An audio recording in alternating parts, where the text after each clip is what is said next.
I'd like to welcome everyone to the Clarkston Independence District Library Board of Trustees meeting for March 18th. The meeting is called to order at 6:32. Let's rise for the Pledge of Allegiance. I pledge allegiance to the flag of the United States of America and to the republic for which it stands, one nation, under God, indivisible, with liberty and justice for all. Thank you. Roll call. Jan Gaffney. Here. Allison McFadden Kiesling. Here. Nancy Moon. Here. Alan Panter. Here. Marilyn Pomeroy. Here. Maggie Sands. Here. Julie Meredith. Here. Thank you. I'll accept a motion for approval of the agenda. I move. I'll second it. It's been moved and seconded that we approve the agenda as presented. All those in favor, please say aye. Aye. Opposed, nay. Motion is carried. Call to the public. And that'll be my chance to. This would be your chance, but All right. We have you as an agenda item as well. you are on the agenda. You're on the Want me agenda. to talk now, or? You may if you'd You like. may, but yeah, you're on the agenda. All right, well, thank you for reaching out, especially Julie early on, as a possible board member assignee.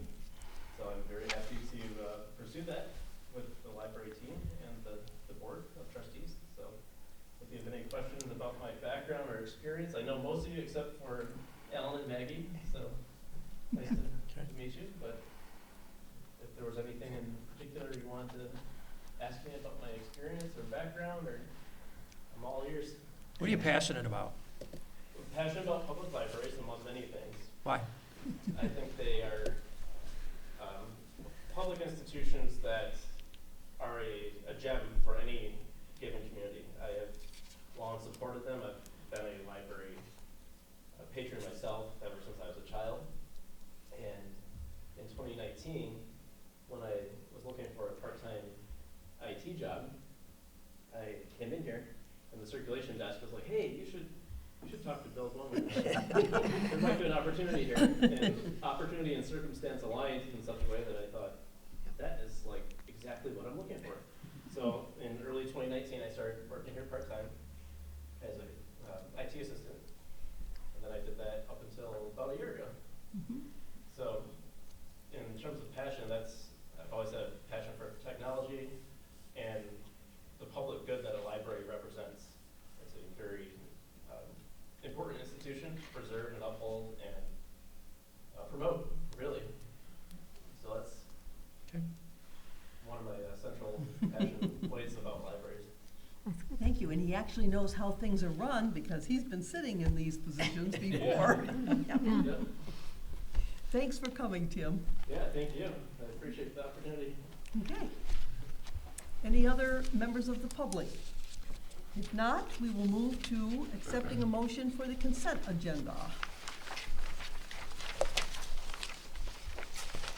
I make a motion to approve the consent agenda as presented. I'll second. We moved and Yeah, and second. it's been, yes. The motion's been made and seconded to approve the consent agenda, the longest one we've seen in a long time. Well, now that we separate out the checks and the ACHs, there's twice as many payment reports as there used to be. So you're gonna see your consent agenda feel longer than it used to. Sorry about that. As we work through that process. Yeah. It used to be you would have longer report, but fewer items on the agenda. Now you have more reports and there's fewer items on each report, so. It's essentially the same information. Yeah, You it's have the to, if same you're looking at each information. We're just- payment, you still have to look at the same number of payments. Right. All those in favor, please say aye. Aye. Opposed, nay. Motion is carried. Friends of the Library report.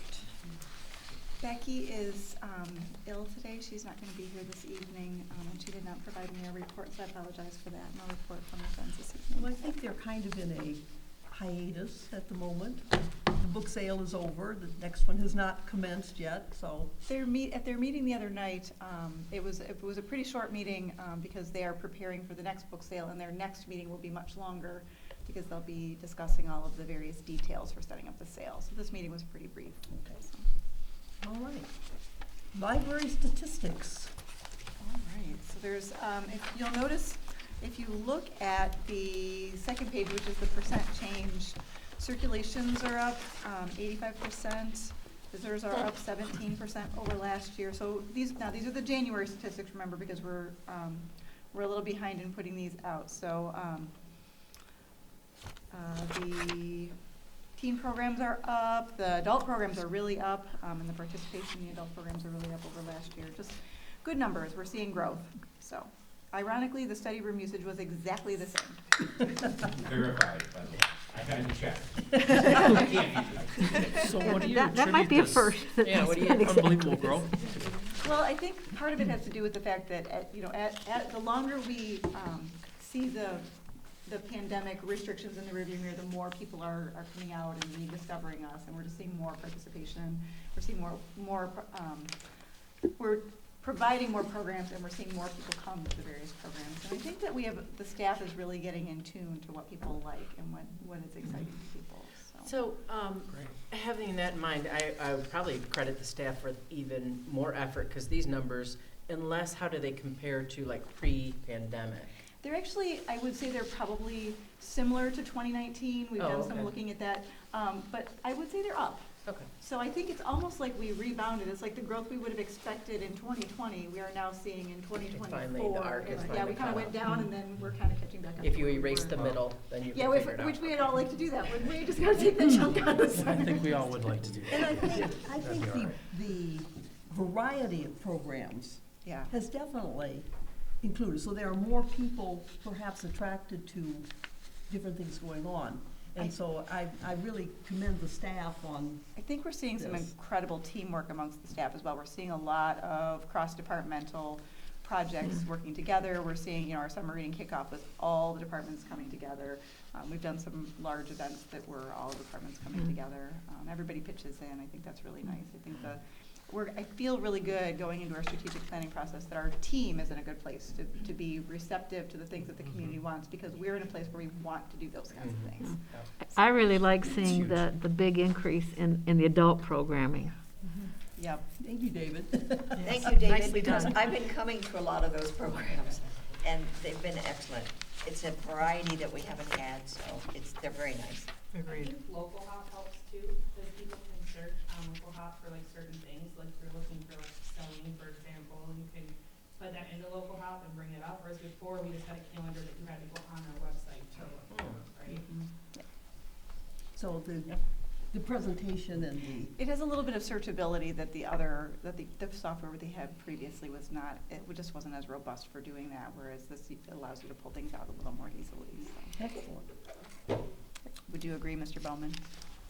Okay. Yes, that, and, Sissy being able to pull stuff out of, Yeah. local hop and doing a lot more social media, Right. marketing and stuff like that, and putting stuff out, just getting it more out, because Yeah. that was something that Right. definitely has helped.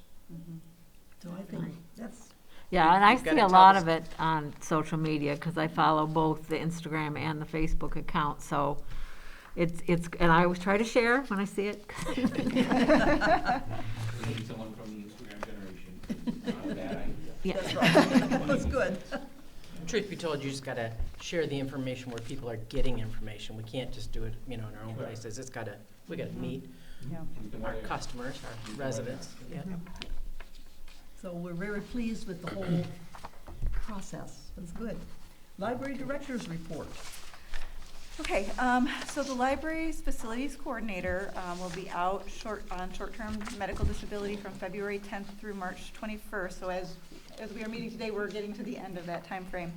The IT manager and I have been collaborating to oversee building maintenance and the work schedule of the custodial staff. But I give the custodial staff, they're well-trained, cohesive team, so we haven't really had any issues, and we don't anticipate any issues. They're staying right on top of things, so bless them for that. They're fabulous. And thank you to Bill for helping me stay on top of all the building stuff.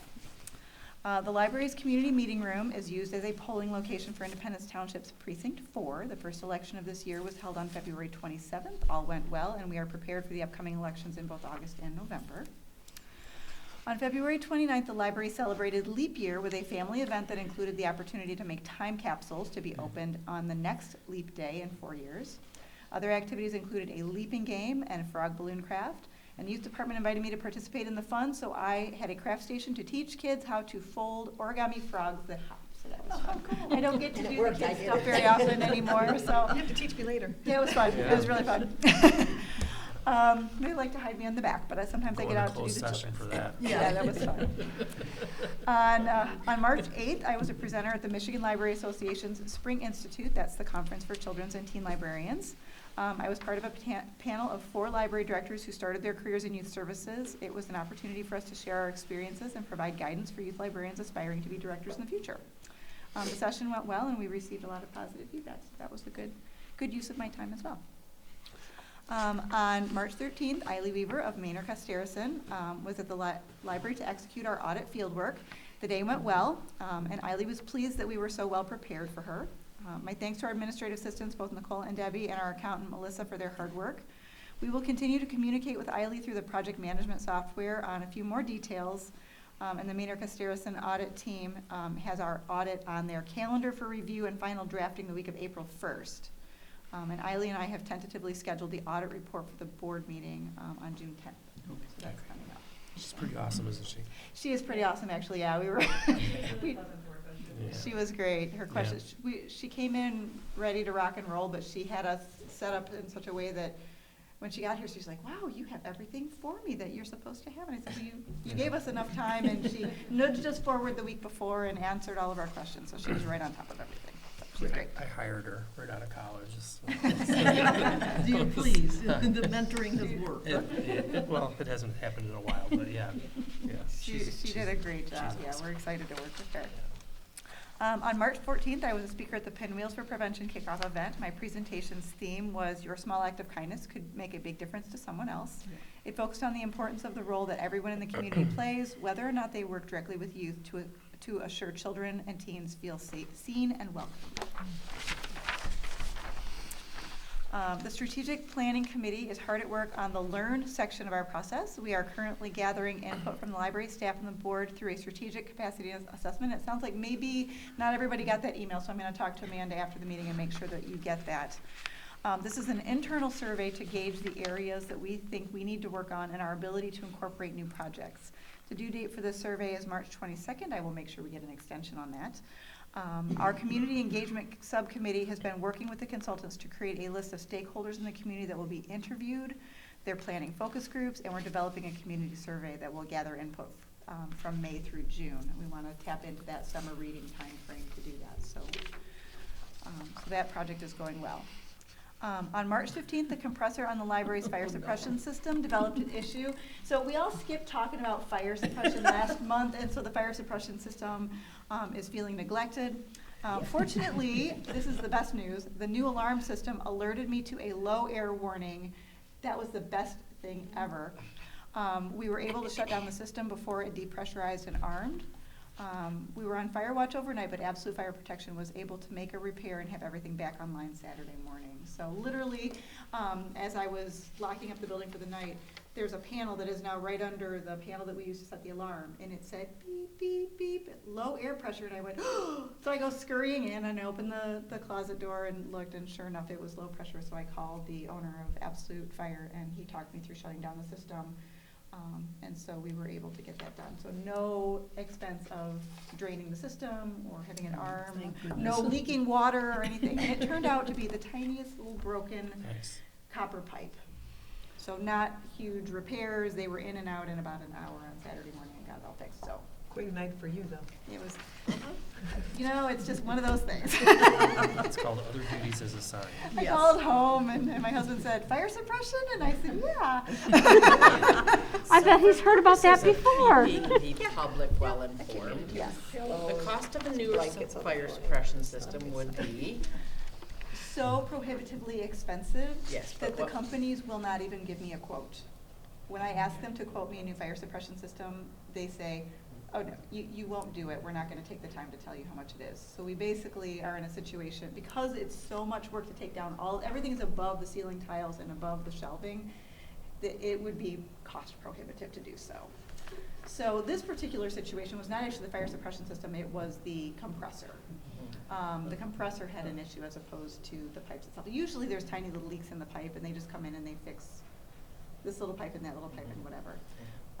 But every company that I have asked, I literally had one of the technicians say to me, you should just sell the building and start over. Oh, I man. said, no. Like, we're not going to do that, but, Just let it burn down. yeah, no, I don't think we're going to do that either. No. But, yeah, when I've asked them, they just look at me and say, no, you don't wanna do that, so. I know, it is frustrating. Well, I just think it would be good for the public to know I know. what that would be, because I'm sure if anybody's tuning into watching the meetings, they hear us talk about it A just lot. about every other month, Regularly, right? yeah, It's probably, regularly. just a question to be answered. Indeed. Is it a 5 million? Is it a 2 million? Is it 12 million? Well, how much is it? You know? The technician told me it would be, as I said, cheaper to start over with a new building, which doesn't An really. exaggeration. Which doesn't really help the next person who could potentially be in this building, which that would never happen because the quitclaim deed says this building can only be a library, so Yeah. obviously we would never do that anyway, but, yeah, when we talk to them about it, they basically say, we won't take the time to quote it for you because when you see how much it's going to be, you won't do it. So, I know. So what happens when someday it just has to be done? Exactly. Well, I- that's kind of my point, Alan. Yeah. So aren't they like replacing it? They look each year, don't they? to try and We find have it spots? assessed every year, yep, we have it assessed every year, and they make repairs on it. There are certain pipes that are the most problematic. There's a big, huge pipe that goes right down the middle of the building from the front door all the way to the back, and that's the main line. And it's angled in such a way that, when the system arms, the whole system fills with, but it's a dry system. So essentially, for the sake of the public, the fire suppression system has no water in it. There's air in it to prevent water from potentially dripping on books and things like that.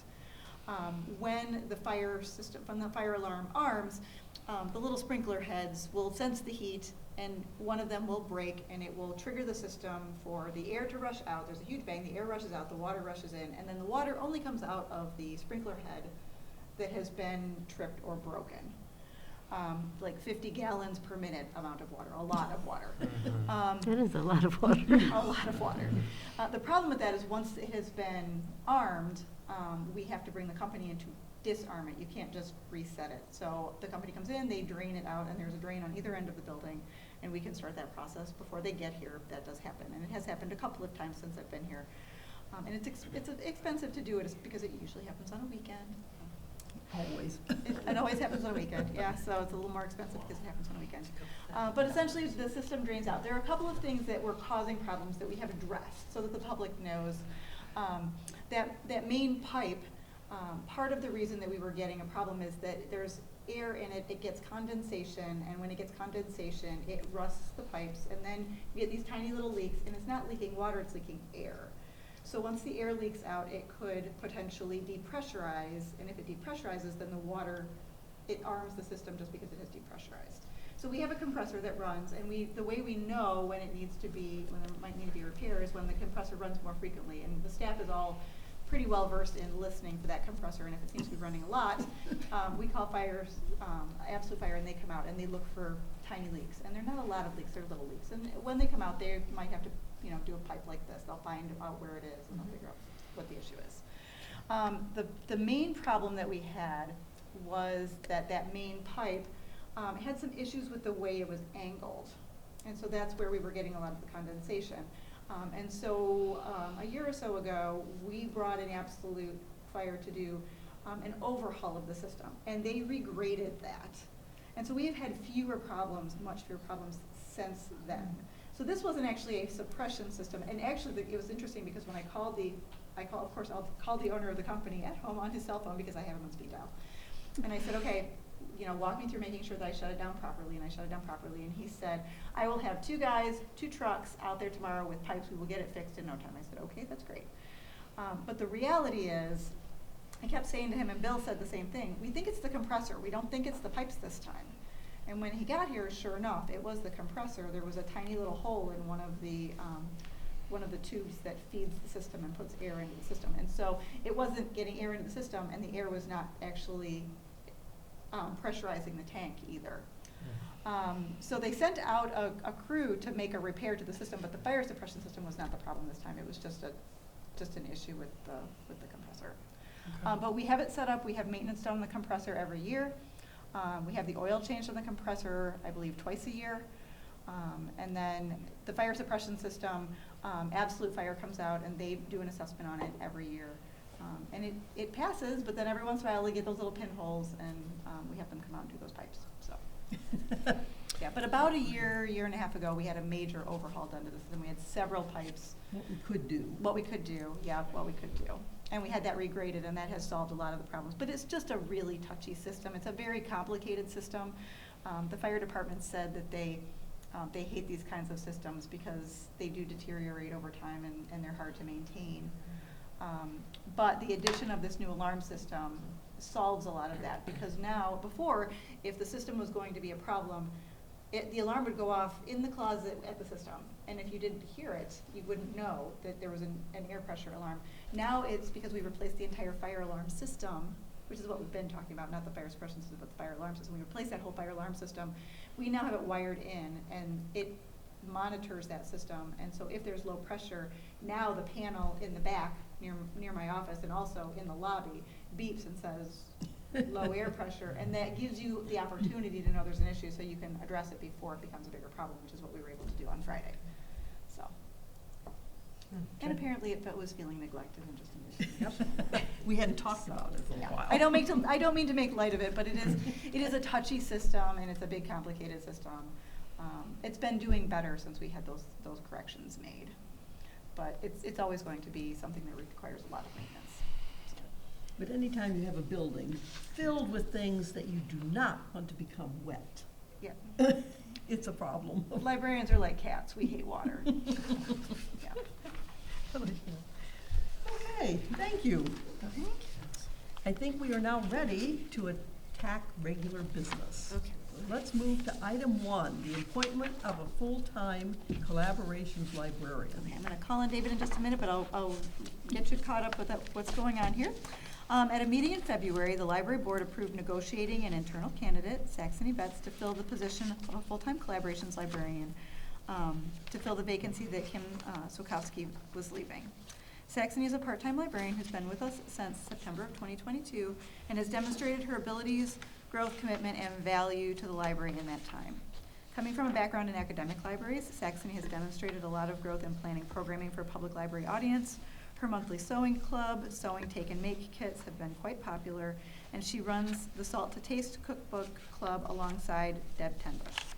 Saxony has ambitiously pursued additional funding for the sewing programs from the Friends Wish List, and she often seeks out seminars and other lifelong learning opportunities. Saxony is a fixture at the information desk and juggles a number of print collections as well. She fits in well with our team, frequently working across department lines on committees, outreach programs, and more. Saxony is well liked among both staff and patrons. When Kim left, it was decided that posting the collaborations position was unnecessary based on Saxony's education and experience. We recommend Saxony Betts as the new full-time collaborations librarian and propose a starting salary of $50,918. This is a budgeted position, and this salary can be accommodated within the budget as written. A budget adjustment may be needed later in the year if the insurance premiums for this candidate differ from what was budgeted for the current employee. So. And I will let David answer any questions because he's her direct supervisor. Yeah, Saxony has been, she's been great on our staff. She's diligent, she's hardworking, she's never hesitated to take on anything and everything that we throw at her. She fits in great with the team, and we're very excited at the prospect of having her here full time. She likes to decorate cookies also.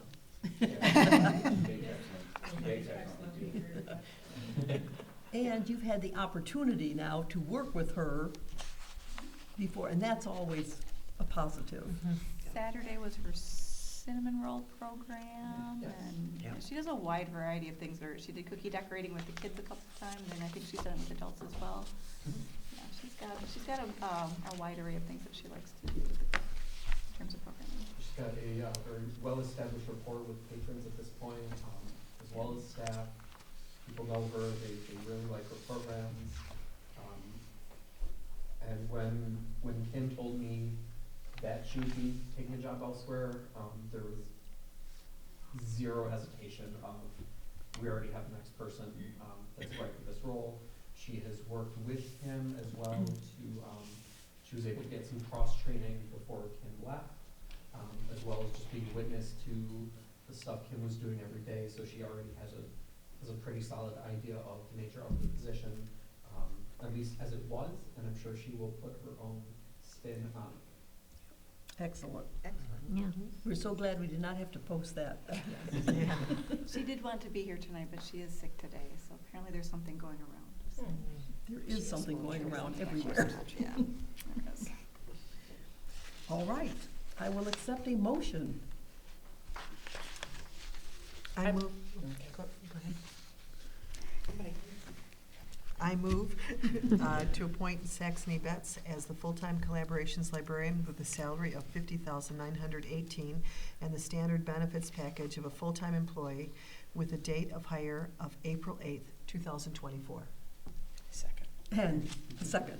Okay, it's been moved and seconded that we appoint Saxony Bax as the full-time collaborations librarian with a salary of $50,918 and the standard benefits package of a full-time employee for hire date April 8th.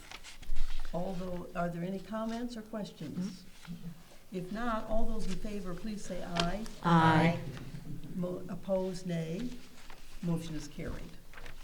Now, Saxony, we hope she's feeling better soon, and we look forward to working with her. Okay, number 2, review of application for library board trustee representing the township. As defined in the district library agreement, the governing body of the Clarkston Independence District Library is a 7-member board with 5 trustees appointed by Independence Township and 2 trustees appointed by the city of Clarkston. The terms are 3 years, with the current term covering January 1, 2023 to December 31, 2025. There's currently an opening for a trustee representing the township for the remainder of the current term. It has been the process of the township clerk provides any applications they have received so that they can be reviewed, and the library board can provide feedback to the township board regarding the candidate they would recommend for appointment. The township clerk provided an application from Tim Holcomb.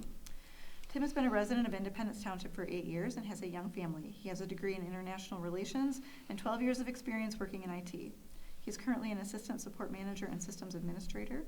The reasons he lists for wanting to serve include the belief that libraries represent equity of access to information and more, and that libraries are one of the few remaining examples of unfettered public space. He believes that his experience with various forms, information technology, length of time living in the township, and his perspective as a father of a young child would be beneficial to the governance of the library. And as you know, Tim is here to say hello. So. Hi. We agree. Yes. And I'll accept a motion. I move that we recommend to the township that Tim Holcomb be appointed to the library board for the remainder of the term. Second. It's been moved and seconded that we recommend to the township they appoint Tim Holcomb for the remainder of this term. I do think, just as a point of comment, I think it's great that you have a technical background, because I think about, Alan being on, and that's the financial. We've just got a couple of different capabilities on the board, so it's nice to have that addition of your perspective on that, so thanks. Yeah, and I agree. I think that that's a very good point, Maggie. And a young person. Yeah. To join me. Absolutely. Let me put that differently, with a very young family. How's that? Thank you. All those in favor, please say aye. Aye. Opposed, nay. Motion is carried. And we will forward this to the township. Thank you.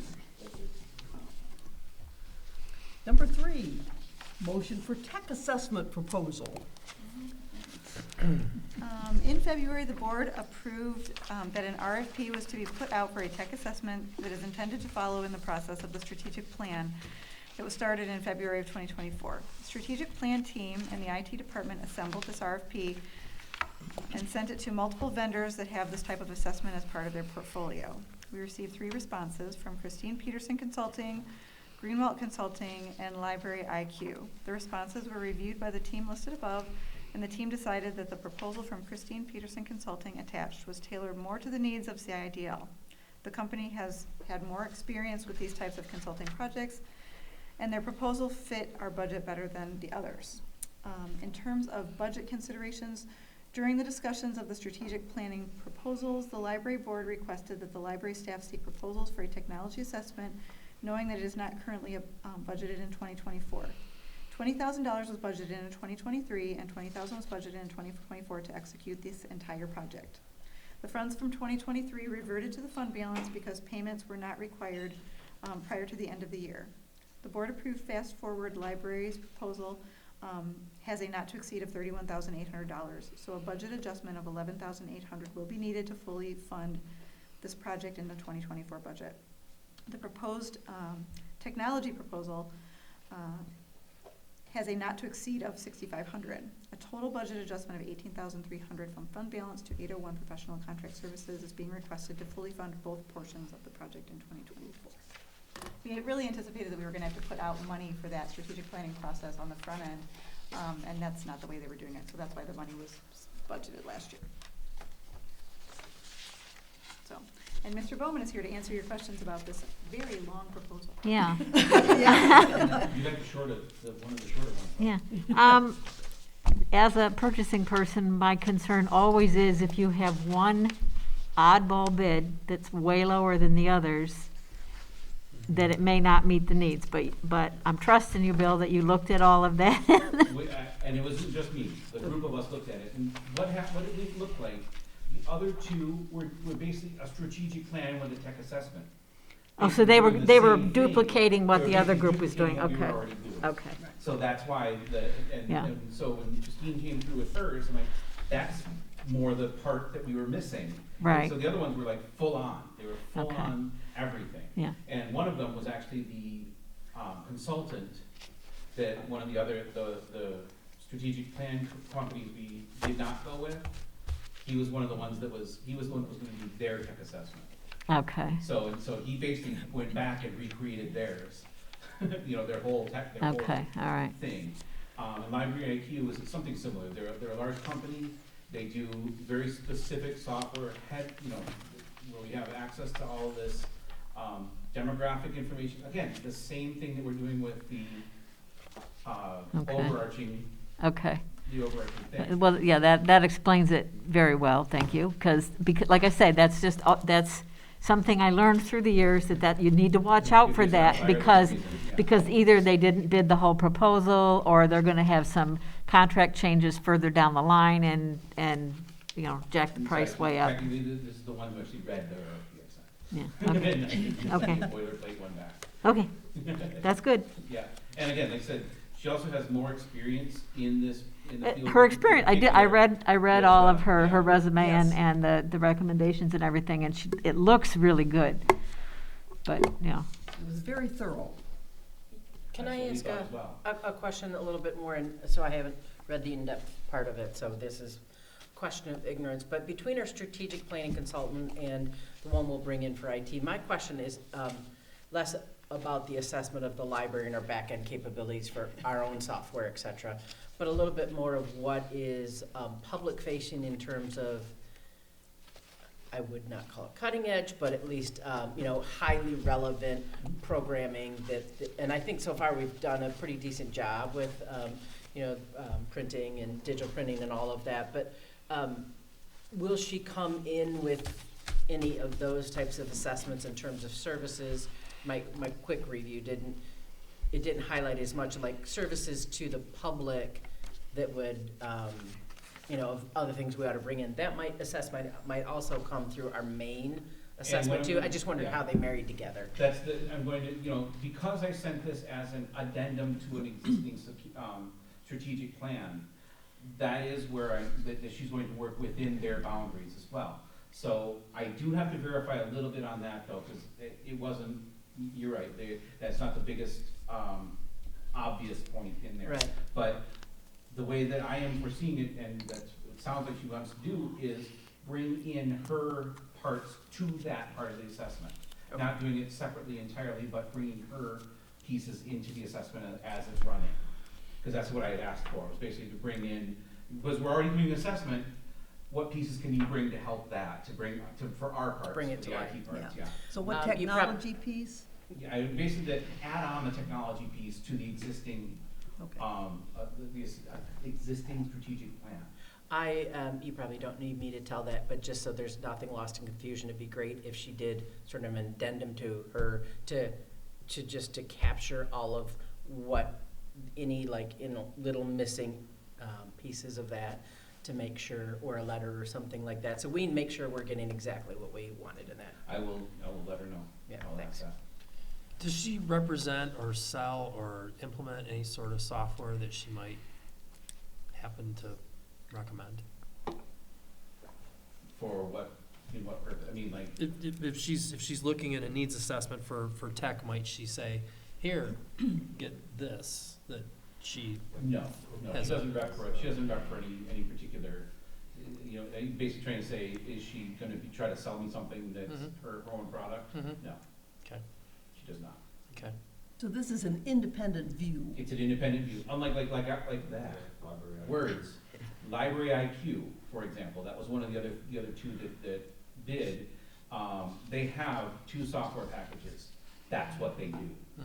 They do their software packages. That's all they do. They only Right. give you their. So you're pretty software sure they're gonna package. come back with a recommendation for one of them? Well, that you're gonna get all their stuff in their package. Mhm. You know, that you're gonna be buying into their package to get your assessment. You know, that sort of thing. Okay. So But this yeah, is, no, I don't think any company that was specifically like a rep for any specific piece of software even did. I don't even think we sent one to any of those. But I know what you're talking about, like, did I send it to Envisionware, which is a tech vendor, to do our assessment that says, oh, you should get all Envisionware products. No, I didn't send it to anybody like that. And our strategic planning consultant does have experience working with tech consultants. So that's one of the things that we did like about her, was that even though she wasn't going to do a tech assessment for us, she said that she was experienced in incorporating a tech consultant into that process, so. Okay. And was willing to We do so. didn't have to redo the whole assessment on top of Right. that. I'd like to congratulate the committee on their thorough work in this area. That's a lot of reviewing. And we just looked at one. Are there any other questions or comments? I will accept a motion. I make a motion to accept Christine Peterson Consulting for an amount not to exceed $6,500 for a library technology assessment. Is there a second? I'll second. Okay, it's been moved and seconded that we accept the proposal from Christine Peterson Consulting for an amount not to exceed $6,500 for a library technology assessment. All those in favor, please say aye. Aye. Opposed, nay. Motion is carried. Thank you. Thank you. We need a budget adjustment as And we well. need another Yes, please. motion for budget adjustment. I'll move that we approve a budget adjustment of $18,300 from fund balance to 801 professional and contract services. Second. It's been moved and seconded that we approve a budget adjustment of $18,300 from fund balance to line item 801, professional and contract services. Is there any other question or comment about this? If not, all those in favor, please say aye. Aye. Opposed, nay. Motion is carried. Okay. Number 4, request to consider an electrical consultant for a potential EV charging station project. So last summer, Nancy Moon and I began researching the possible options for installing EV charging stations in the library's parking lot that would be provided by Bowman Chevrolet. We met with electricians and began the process of setting up meetings with DTE to investigate how the stations would be powered. Recently, DTE visited the site and provided some information, but stated that they needed to talk to our electrician. There seemed to be a disconnect between what the electricians who were providing the project proposals thought DTE would do and what DTE intends to do. So the project has stalled. Since we are still investigating if this project is even feasible, we believe that hiring an electrician as a consultant to assist with these initial negotiations would be beneficial. The 3 electricians we spoke to had different ways of approaching this project. 2 saw this as an installation project and provided quotes based on an assumption that based on what DTE would provide. One electrician proposed a 10-year contract in which they would install and entirely manage the stations on the library's behalf, which Nancy and I would not recommend based on that. Since we are still investigating how to proceed, choosing one of the electricians that sees this as an installation project would probably be a better fit to act as a consultant to assist us in continuing to research the best solution for the library's situation and budget. Of the two electricians with this perspective, Oak Electric seems to have more direct experience with EV charging projects. We would like to approach Oak Electric and request a quote for consulting services to assist with feasibility conversations with DTE. Essentially, as I said, DTE is saying, we need to talk to your electrician about what your plans are. They don't really want to talk to Nancy and I specifically. They want the electrician to say, this is what we're going to do. And we keep saying, well, we need to know what you are willing and able to do for us. Essentially, the electricians are saying, oh no, DTE will trench and put in the line and put in the transformer and the extra meter, and DTE is saying, no, your electrician is going to do all of that, and we're not going to be a part of that process. And so we feel a little bit underrepresented from a technological standpoint when it comes to this. I have no better way of saying that, so. We're not So, electricians. This is such a generous offer from Bowman. Mhm. It does seem to me that we might be taking on, would where's the cost borne of the project? Presumably, let's say you could take someone like Oak Electric and they end up beating our vendor, puts in our part of it. Who's covering the DTE piece of it? Well, so here's the situation that Nancy and I ran across. When we brought in the electricians, and 2 of the 3 electricians basically said to us,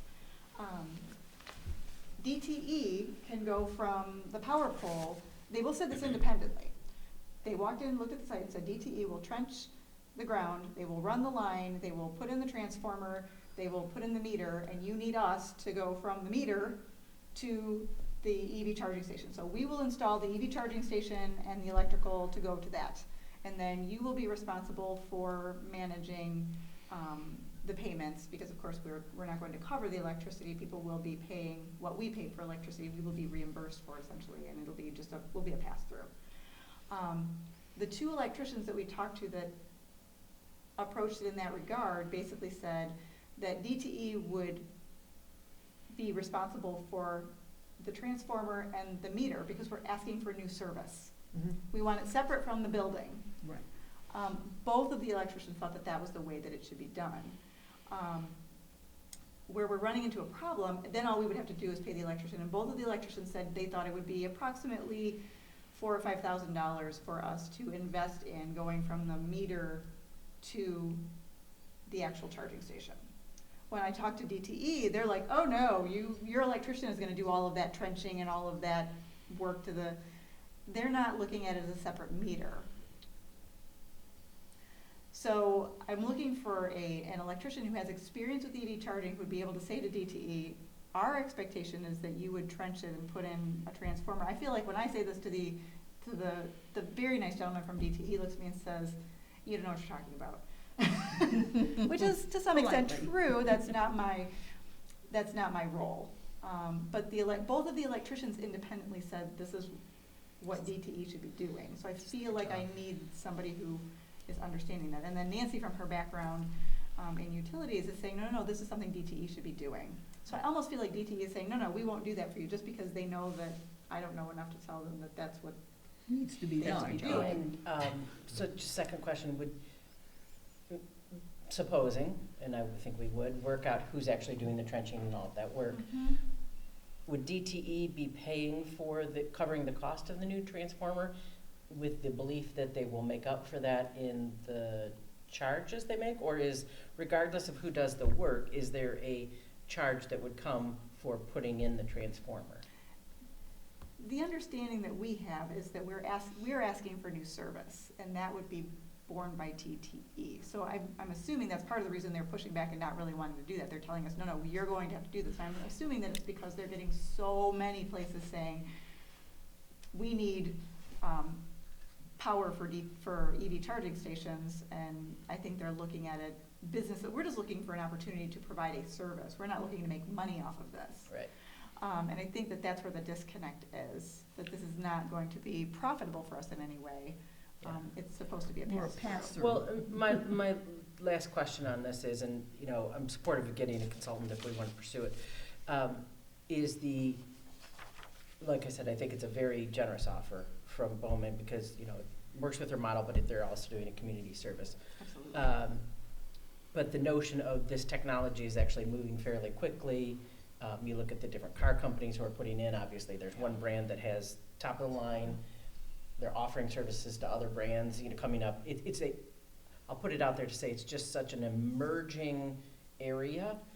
I want to make sure that we don't go to having the cost to put in something that will be very quickly outdated. So, you know, maybe the infrastructure that goes in will be standard and fine, but I want to make sure that, you know, 2 years from now, we're sort of like, nobody's going to the library to charge because that's, you know, way old stuff, or just because it's moving very fast. Absolutely. Like, you know, if this was established, we'd have a better sense of where to go with it. Well, and that's why we're feeling like, if we want to know a definitive answer, that if we bring in an electrical consultant who will have this conversation, and we may pay the electrical consultant and decide, you know what, we're gonna wait. Or we may decide, yep, we're ready to move forward. But the problem that we're having is that I feel like I can't give you a good answer to the questions that you're asking because DTE is saying one thing and the electricians are saying another thing, and it seems unfair not to take the offer from Bowman as seriously as we can and get the right answers to it. It's a great offer. And Bowman is saying the same thing, that they know they're going to be continuing this program as long as they can, but we know it's an emerging technology as well. The whole question we want is to be able to say, if we put in this transformer in this meter, is it enough for whatever comes next? And is it the financially responsible thing to do? And is it for the the financially community? responsible thing? Now, if it's something that we're asking DTE to put in the transformer and they agree to do that, then the answer is yes, because at that point, we would have a charging station. The charging station itself has a value of $5,000 or $6,000. We would be setting it up to go from the meter to the charging stations, and then the next time we just put in a new charging station. It's already been trenched in the ground, and we've selected a space that would allow us to add more of them down the line. Yep. And so this one end would be where we would have EV charging, and that's kind of the. I think from a pragmatic standpoint, we're on the right track. Of looking ahead. So I just want to make sure I'm understanding, the electrical consultant, what we're trying to get is like an advocate, is my understanding. Sort of like a person that can speak on our behalf, so we can understand, so we can say, what is happening here? We have these people telling us this, these people telling us this. Yep. We want you to be our advocate and tell us what's the reality and how we should or shouldn't move forward. Is that what we're kind of doing? And essentially, yes, and somebody who would sort of be the translator for us as Yes. well, because both of the electricians told us, well, this is what we think is going to happen, and then the person from DTE came out and said, oh, no, we're not doing that. I'm like, okay, well, then why do the electricians think that this is what you would do? Right. And he said, well, I need to talk to your electrician, and I said, well, okay, that's a complicated process, because then I would need to go to the board and say, yes, we're gonna hire an electrician to do this project, but we're not convinced that this is necessarily the. Because we don't have a full-time electrician because we use the service to give us. And we have no reason to need a full-time electrician, but we do need somebody who has the electrical capabilities. Now, when it comes to our facilities maintenance company, we could bring them in to do this, but they're gonna do the same thing. They're gonna wanna quote a project. They're not gonna do this from a consulting standpoint. Now, we have used the two electricians that we have talked to in this regard, it's listed in your packet, Right. State Electric and Hutchinson's and Oak Electric. We have worked with, we have not worked with State Electric. The city works with State Electric. They signed on for that contract. I don't feel that that's the best path for us, and Nancy and I have had long conversations about that. We don't think that that's a 10-year commitment that I think is maybe not the direction we want to go. In terms of electrical, though, Hutchinson's is one of the companies that we have used for a number of different projects. We know that he would be willing to be a consultant, but he doesn't have as much experience with EV charging directly. Whereas Oak Electric has a lot of experience doing EV charging directly. So we feel like it's also a local vendor. They might be a better choice in this situation because they have been doing some of that work already. So as I look at this, the on the back page here that describes it, do we have to go in with the full estimated cost of what the trenching and all that might be, or is this if we hire someone as a consultant, they can kind of get to the bottom of it, we can get better numbers? Is there a medium place? So we're not signing on to say, here's the $4,500 for trenching and all that. We just want somebody who, I don't know, it's gonna be $500,000 who's gonna be our our person who helps negotiate to help Absolutely. understand the deal. So the- Then we will come back to this if we decide to go forward. I'm So- just so not this- ready to go forward with the No. ED decision, Oh, no. but getting the information, great. So the steps in the process, what we're looking for tonight is your feedback. We're telling you kind of Yeah. where we are in this project, and we're looking for the pleasure of the board. So what we're proposing is, we would reach out to Oak Electric and say, we would like you to provide us a proposal for consulting services. And they would say, great, we understand that this is where you are in this process, and we will charge you X amount of dollars for X amount of hours to have these conversations with DTE to get you the numbers you need to be able to go to your board and figure out if this is what you I'm want to comfortable do. with that. Then the next step in the process would be, okay, now we're gonna need an electrician to actually do the install. At that point, the board could decide to bid that out, or they could just say, theoretically, Oak Electric has been with us this long, we would like to continue with Oak Electric and hire them. They could quote out that project and you could continue down that path. But what we wanted to be was completely transparent. If we pick somebody to do consulting work, we're sort of leaning one way or the other. It's not necessarily an open bid process, but what we're asking is that based on what we've seen so far from the quotes we've already received, if DTE were doing exactly what we thought they would be doing, we would be, Nancy and I would be recommending Oak Electric. Okay. So instead of saying we recommend Oak Electric to do the installation, we're backtracking, we're taking a step back and saying, we would like Oak Electric to come in and help us figure out if this is really a good idea or not, because we think they will be honest with us. If we pay them to Consult. be our eyes and ears and consults. I think it's Because a prudent way to move forward. I think we need the prudent way to move forward on this, because I think that, as Maggie very astutely pointed out, this is dangerous ground for us. We Right. want to be innovative, but we don't need to be so innovative that we're wasting Agreed. taxpayers' dollars. But we feel in order to make a good decision, we are underinformed, and we need somebody who can really speak on our behalf. So I give Nancy a lot of credit. She knows a lot more about all of this than I do, and Bowman has been great, and they've been very honest with Yeah. what to expect with these charging stations and going forward and whatever. Yeah. State Electric is basically a turnkey operation, which we don't need somebody to necessarily, monitor hours and make sure we're reimbursed and we've got 2 invoices.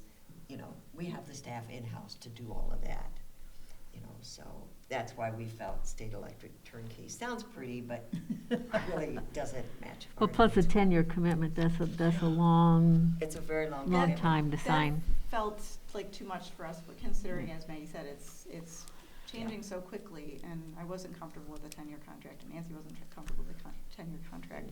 But we also didn't want to abandon it just because we were having trouble conversing with DTE.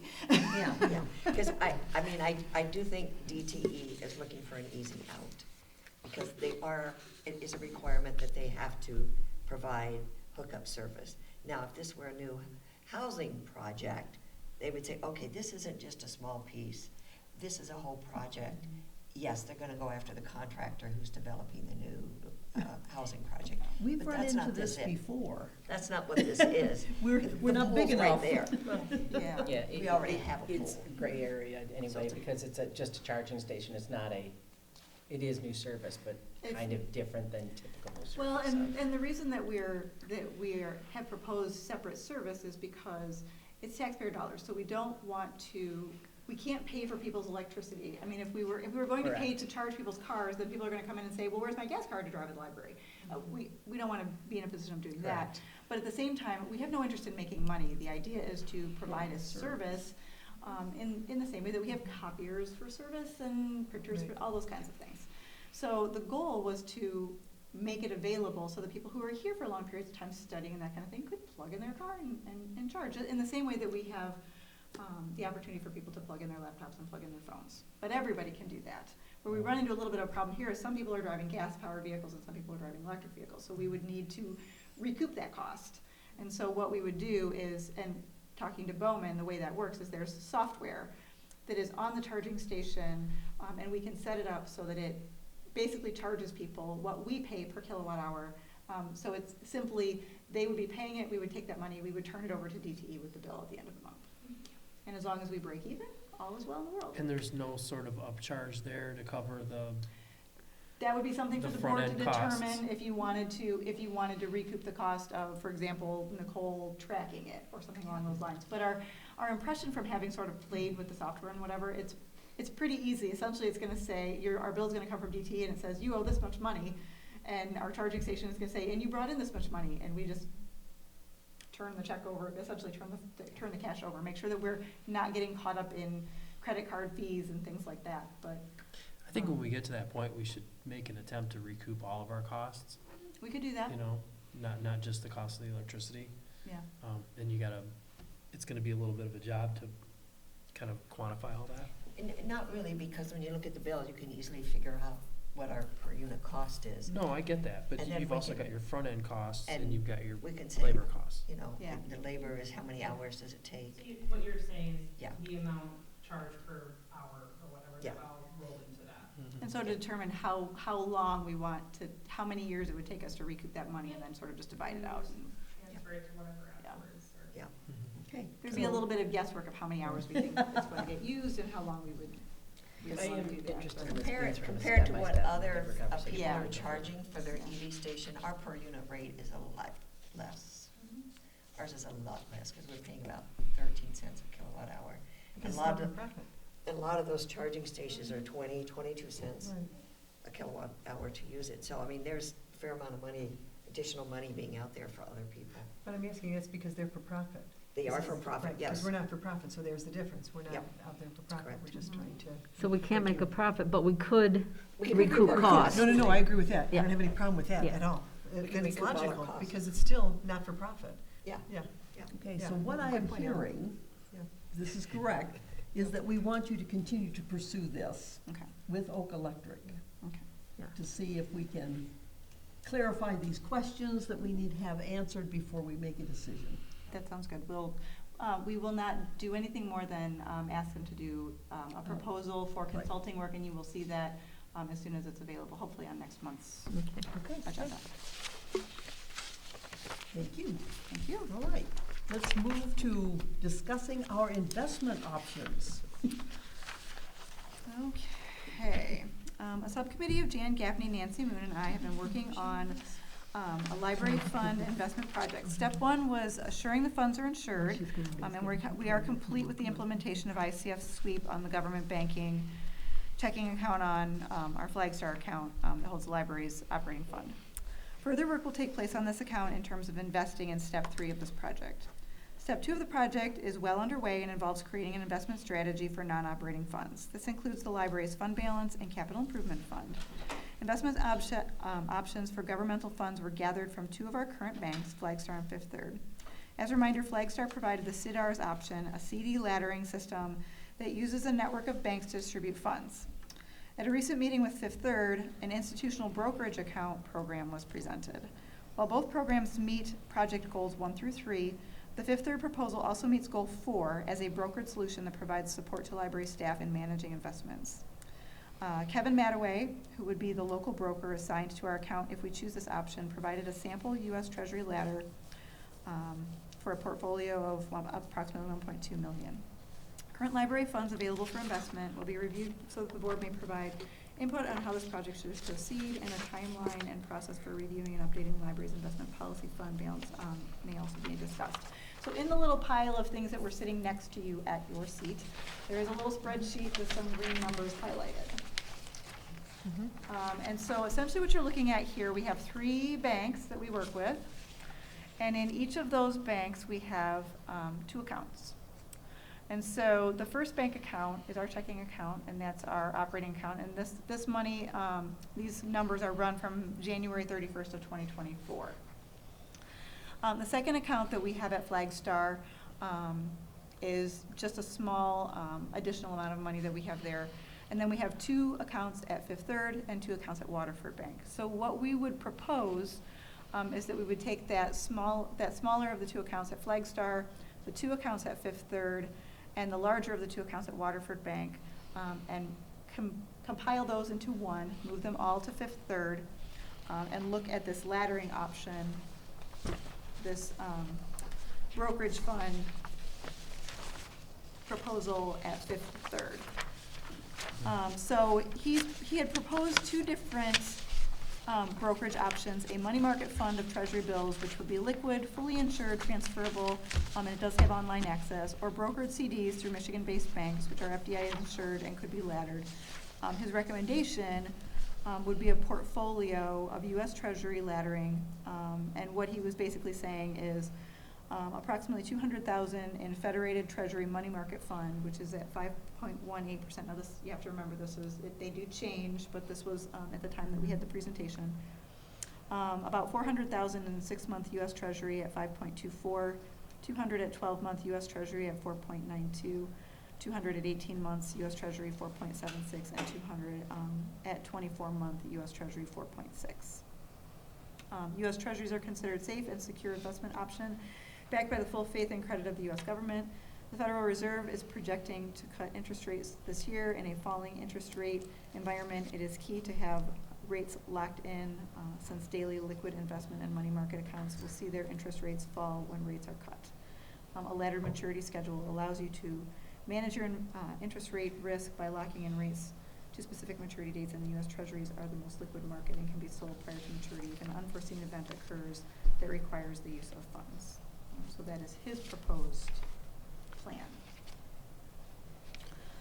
So this is another one of those sort of pleasure of the board. What would you like to see us do next? I have a question. Absolutely. So let's say the Fed starts cutting rates and interest rates start dropping like a rock, and these investments become, not very attractive at that point. Do they have other options? So basically, Understanding that the library is only allowed to invest in certain things. basically what they are proposing, what Fifth Third is proposing, this is their government banking division. Okay. So Kevin Mattaway is the broker who works specifically with governmental entities. The other governmental entity he works with is Clarkston Community Schools, because he's the local here. So this is a similar type of setup. Obviously, their funding is different and laid out differently. And that surprises me because there's other entities that specifically handle school investments, and that's not one of them. Absolutely. Well, and they may have more than one way of doing this, but they may have more their eggs in more than one basket, let's say. But they do have a brokerage account with Fifth Third, so Okay. he is familiar with sort of the local situation, but he is also Okay. exclusively doing government So work. this is his proposal for now, but if things change, Absolutely. the portfolio could change And that's the point of within the construct of what's allowable. Absolutely, and that's the interest of having it. This is what he would recommend at this time, but having a brokered situation, we would have somebody who would be overseeing it on our behalf and would basically call us up and say, hey, it's time to take a look at this and make some changes to it, as opposed to me looking at it, or Jan and I looking at it, or Jan and Nancy and I looking at it, saying, wow, what should we do next? We would have a professional who would be looking at these things and helping us to make good decisions, so.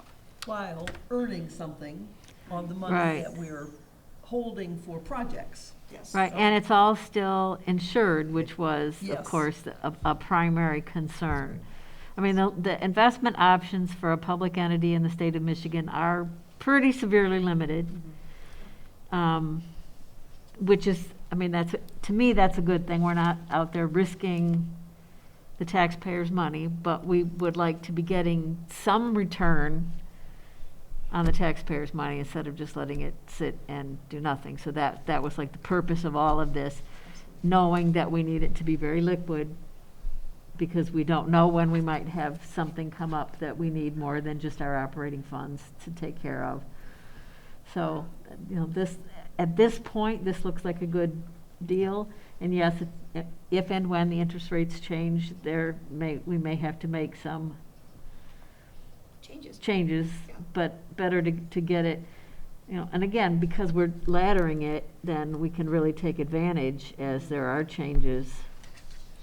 Now, you mentioned FDIC insurance, but I'm looking at this example here, this $1.2 million, and I see money market, treasury, none of which are federally insured, which I personally don't see as an issue, but you mentioned that as a priority. It says here, U.S. Treasuries are considered a safe and secured investment. No, I'm not saying that, but They're they're not- not right. FDIC insured. Yeah. Oh, Well, the goal was to make sure everything was insured, but. CDs are. to a certain Right. extent. Right. Yeah. Not completely, but they are. Right, yeah. 250,000 a bank. Well, and that's why he said that the money market fund, the treasury bills, they're fully insured, but the brokered CDs are FDIC insured, so Mhm. that was sort of the. Kind of what I was getting at. Yeah. is Yeah. I'm kind of wondering There is a why difference. that's a priority, honestly, because I've never recommended that. I think it's more trouble than it's worth, honestly. Do you? Yeah. Okay. And of course, things change, and at the moment, they were hoping that rates would be dropping, but all of a sudden, they look at the inflation rate tipping up a little bit. Right. It does not look like there's gonna be an immediate There's not gonna be immediate, drop. which is why we worked with them to, sort of front-load 6 months. But yet the 200,000, that does float daily, so that is sort of truly, a money market. But we wanted to upload to 6 months because as of this point in time, that's a better rate than 24 months, which is generally unusual. It's kind of a flip of what It's you an would inverted normally yield think of curve. it. Yeah. Mhm. Yeah, yeah. Two questions. One is, does Flagstar also have an institutional brokerage? They do not. Okay, so this They was, offered CIDRs, which is a laddered CD Okay. program, Oh, and okay, that's right, where we right. ran into the problem. That's why we haven't acted on it, because essentially it puts the weight on us to create those ladders and keep track of it, and the whole idea was to hopefully find somebody who would help us make these decisions, or would at least help us keep track of everything. And if we needed, is there, with the Fifth Third option, is there any penalty if we needed to pull money out of, like, we can just pull the money out of, like, the bonds or the money market, right? Without, or is there a penalty? If an unmentionable situation, Well, there wouldn't be any in our money market fund, but the others, if the 6 month we pulled out in month 3, Yeah, there would be something. there would be a penalty, yeah. yeah. we But need to know the that penalty 200,000, Okay. remember, you got the 200,000 money market floats daily. Right. But then we also have additional money sitting at Waterford Bank. Right. I mean, So we're there's we're approximately- guessing, but you can never know for sure. We're guessing that if we ladder it this way, we will always have money available for our current costs. We've Right. talked about when big payments come due, what time of the year we tend to have more money And the being con- spent in the operating fund. And the conversation tonight is not to say, this is what we want to go with in terms of, this is how we want to ladder it, but this is, are we interested in pursuing an institutional brokerage account with Fifth Third, or do we want to keep looking for a different option? Jan and Nancy and I are suggesting that perhaps we work with Fifth Third. What we would then do is come to the board with a definitive, this is how we want to ladder it. This is just sort of this is what Preliminary. his initial recommendation is. Yeah. If you do a brokerage account with us, we would suggest something like this, unless the board says, no, he needs us to tell us exactly how much money we would like to have liquid at any given time. He needs us to say, we think we are going to be doing X large projects within a year, within 6 months, within 24 months. So Yeah. this is just sort of him laying it out and saying, this is the style of brokerage fund that I would recommend for you. How much goes in each would really be up to you. There is a minimum investment of $1 million in order to be part of this project or this process. And so that's why we're looking at, from the spreadsheet, we have our Flagstar account that is our primary operating money. And so I was looking at the non-operating pieces. I would still like to keep money at Waterford Bank as well. That, I'm thinking the next step would be, maybe doing CDs with them or something like that. That would be easy to just keep track of that particular piece, but because I would like to keep that relationship with them. But in terms of something that's on a larger scale, in terms of investing, I think Fifth Third's plan, their offerings are more robust than just laddered CDs that we're seeing in other places. So I like the direction we're going, because I don't think, library business isn't a very volatile business. No. We probably don't have a lot of emergencies that are No, going right. to come this way. Unless our fire suppression. Enter fire system suppression breaks down. discussion. Having said that, I think knowing some, deeper information, I'm fine, directionally with where we're going, but I do think making sure we're well prepared for any unforeseen circumstances. If you look at the overall budget, it's a substantial portion of that It to is. move around. So given the size of the investment, I think is what would say it warrants. If we were investing, $200,000, you wouldn't even, it'd be a very short discussion. but it's Absolutely. larger. Well, so what we were hoping to get from the conversation this evening was that, what's the pleasure of the board in terms of pursuing this further? We had no intention of you really signing on for anything tonight, but the problem was, based on the availability, they could not come and answer questions for you. So Jan and Nancy and I are saying, what are your questions? And we will go back to them and have them give us a more robust response for the next meeting. So I'm hearing that we definitely want to know what those penalties are. Right. And we do want to know the best way to make money on our, currently, our money that's not being used for operating expenses at the moment. By keeping it secure at the same time. That's the thing, Yes. I'm making sure I'm understanding this, because I was starting to say something, and I'm not sure I got a full answer. U.S. Treasuries are considered a safe and secure investment option backed by the full faith and credit of the U.S. government. So that's, because I didn't get a chance to finish that statement. I want to make sure that's the case, right? Yes. Okay. They're saying that it's Sorry. fully insured. The Yeah. question is it the type of coverage, the type of insurance that we think it is maybe what I'm hearing the question. Right. Okay. Because he basically said, fully insured on this first part. I'm quoting him. And, Yeah. and then the other one says FDIC insured, and so it sounds like what we want is a clearer explanation of how insured these various options are. Right. Okay. Good questions. Thank you to the committee. Yes. it's a Again, lot all of this work. requires a lot of effort and discussion.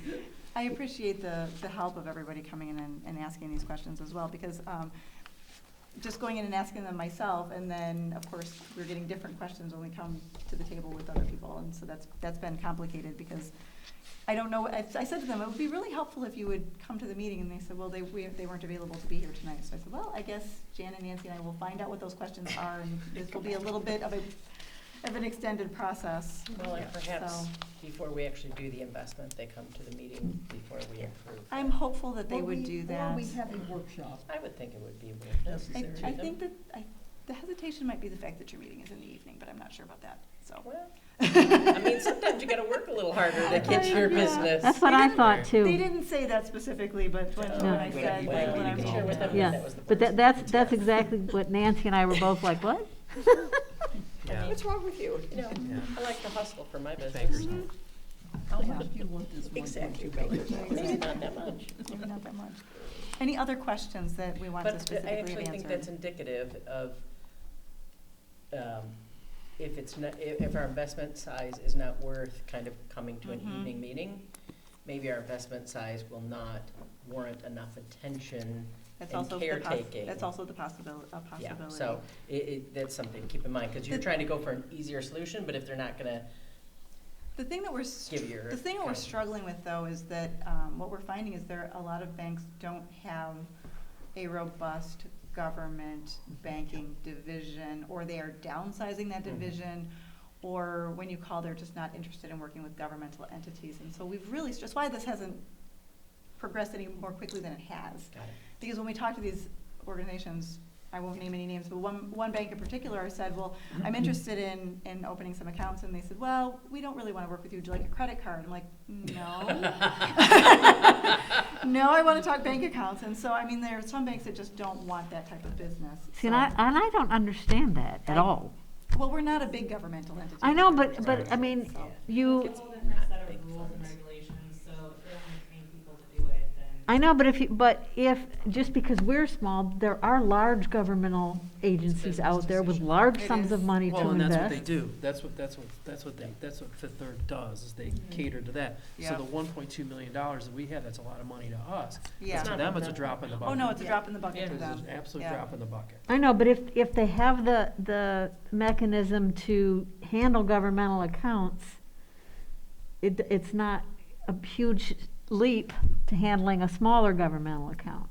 No. I It's mean, just I a know matter we're of not whether the or big not money they want makers, to. I get Yeah. that, but, Right.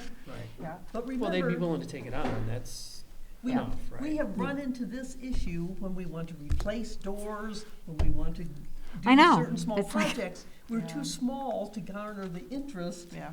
of the companies that would be doing the work, which makes us have to work harder So we thank all of you for working harder at this. Yes, thank you. So do you Sarah feel put you it have back. enough I do, questions to yep. go with them Yep. now? Yeah. All right. So we'll come back with more information at a future meeting, hopefully next month, but we'll see how that goes. Great, thank Okay. you. Good, let's move to the updated employee policy manual. Okay. Of which you have two in front of you. Yes, so there was one in your packet, but there are several drafts of this, and so I apologize. The one that went into your packet did not have some of the updated changes that it needs. So there is a copy that is next to you at your spot. This is The And stapled one? That's the stapled. stapled one, Yes, and it get is rid of the other one. highlighted in yellow, the pieces that are different from the one that you read in preparation for the meeting. It's very small changes, but I didn't want to potentially approve this tonight and have it be the wrong one. Okay. I have had the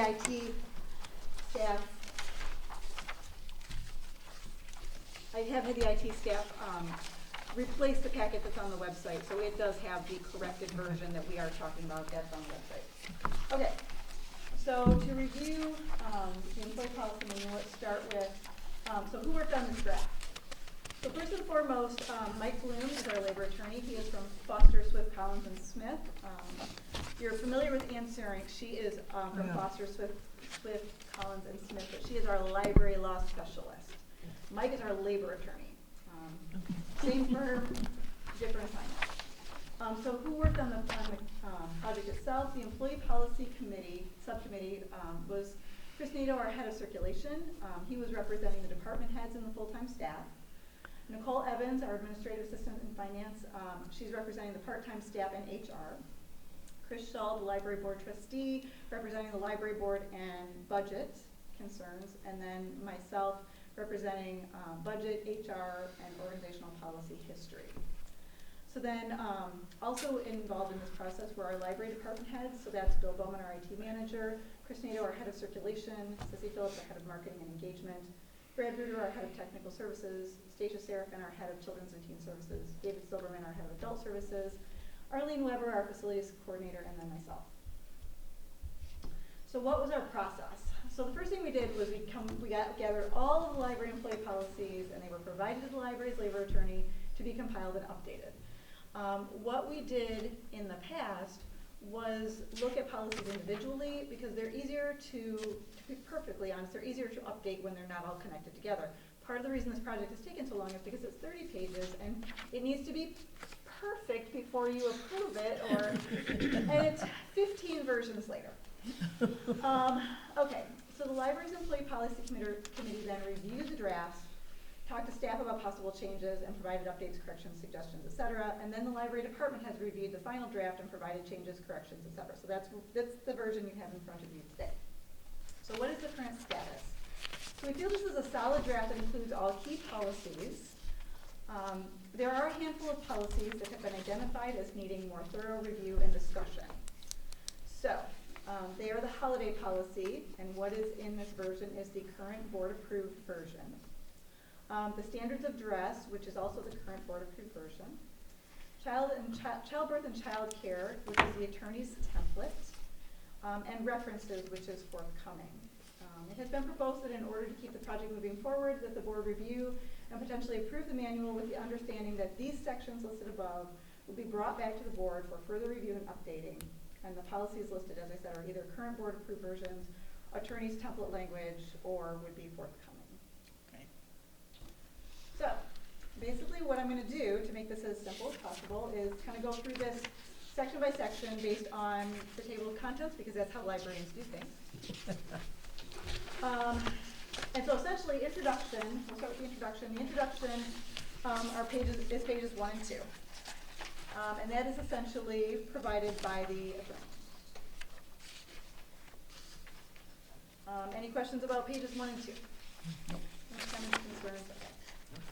Okay. The next section are employment policies, which are pages 3 through 5. So at-will employment, equal employment opportunity, accommodation and disability notification, prohibited harassment, retaliation and limitations, period. Those were all basically updated by the attorney. Whatever we had in the previous versions, he updated based on, Current law. current language. Okay, pages 6 through 8, the employment basics. So the definition of full-time and part-time employee, exempt employee, library hours and work schedule, overtime, deductions from salary. And those are basically the current, we didn't propose any changes. He tweaked some of the language that he did not feel was legalized enough, perhaps. I had a question about what would be an example of an exempt employee? So exempt employee, really the only exempt employee you have is me. And that means that I work as long as it takes to do the job. So that's why I Okay. was here on Friday night. Gotcha, all right. Technically, your department heads could also be exempt employees. We don't treat them as such in this building. They are management staff, but we try to keep them into 40 hours because we don't want them burning out. When they go over and above, we try to make sure that they take that time off somewhere else to make sure that they are not All right. burning themselves out and not able to do their job adequately. Okay. So.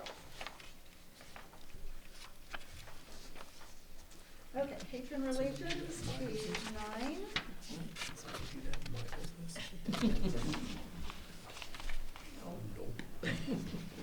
Your employment records, pages 9 and 10, this was updated by the attorney. This is the section that included references, which the department has asked for time to further discussion. I will be honest that it is the attorney's recommendation that we provide absolutely no form of reference, and that if someone calls and asks if someone worked here, then we would just say yes or no. The department heads were not ready to commit to that yet, and would like to be able to have some further conversations with the attorney before we say that. That is pretty standard, actually. It is pretty standard, but it's pretty limiting, and Yes, it they is. would like an opportunity to see if there's some middle ground there. We have, when we're hiring, we have looked at references from coworkers, which We would. look at references, but basically, the policies are saying that you should not be providing any references at all, and that's the Right. attorney's recommendation. That's just, But I think what was the point you were making, that if I'm applying for a job elsewhere, instead of asking the library as an entity as a reference, saying, hey, I'm gonna ask Nicole to be a personal reference, she might be a coworker. Because like the company itself, you can't really say much about the Right, employee. So that's where the yes and no comes in. right, well, and basically, the very basic language was that if you are employed here, you are not permitted to do that. okay, well, And that's why it was a little more, they were hoping to find some middle ground that would release them in some way to potentially be personal references, but it basically said no, you couldn't do that. it is a liability, it does. It absolutely is, You know, so. it absolutely is. So if I work here, I worked here for 10 years, and I'm gonna go somewhere else, I can't have somebody, use somebody as a reference? No. That's, and that's why it's not in here, Okay. because we're not ready to commit, Okay. to commit to that yet. Okay, good. So, Do we ask for references when we hire people? absolutely. Oh, yes. So we want other people to give us references when we're. If we're unable to get references, would it Exactly. discourage our ability to hire them? It's very difficult for us because we do enjoy talking to references as part of that process. And that's why the department heads were saying, we're not ready to ask the board to put that in writing yet. Good. So there will be more conversation and we'll bring that one back. So that's an But it is a example big of liability, it's, you know, What is the liability there? I mean, Yeah. I If- honestly don't understand. if you- So it has to do something with like human relations. Like I said, I did that little bit of work, at a different company, and it has to do with what you're saying is like, you're not really supposed to say why they were good or why they were bad, just if they worked there. So then you're allowed to verify. So now it's a little bit different, like Jan was saying, but as an attorney, like him saying, like, it's hard for him to say, oh, you can only do it if you're like coworkers, because if they still work here, they still work here. And so Right. that's, I think, the part of the right, reason. and I can see that, I just, you know, it's, if, for example, someone was let go for whatever reason, if you put that out there when someone asks you for a reference, But the That difference, if I was let go, I wouldn't ask Julie for a reference. The specific situation that the attorney gives is that if somebody uses you as a reference, Yeah. and then they don't get the job, Right. then they would come back and say, well, your reference caused me to lose the caused job. me to not get the job that I wanted. So if it's, you don't want to be putting, basically what the attorney is saying is you don't want to be putting yourself in a position of giving somebody, being honest and saying, yes, this person did this or did that if it wasn't appropriately documented or whatever. Right. I think- They could sue us for not getting a job because of what we said about them. Right. So I work for a company that also follows the same standards. However, I think the attorneys in this case are probably leading us to a path of zero risk Yeah. as opposed to Exactly. what you would want to consider. So their job is to keep us completely out of risk. Right. Yes. But at the same time, there is Yeah. a scenario with different risk levels that we could consider and then make our own decision. And basically what he gave us was boilerplate that was, as you said, zero risk, and the department heads were like, we're not okay with that going to the board. So we have pulled Great, it great. completely off, so that we can have further discussion, and we'll bring it back at a later date, Wonderful. with something that would be, as you said, something. And this is an example of the discussion. And this is why this is Right. taking so long. Right. And that's why it takes so long. Because this is an item that's not even technically in here. Okay. No, I mean, it's fair. The attorney's job is to give you zero Right. risk scenario. Exactly, exactly. So pages 9 and 10,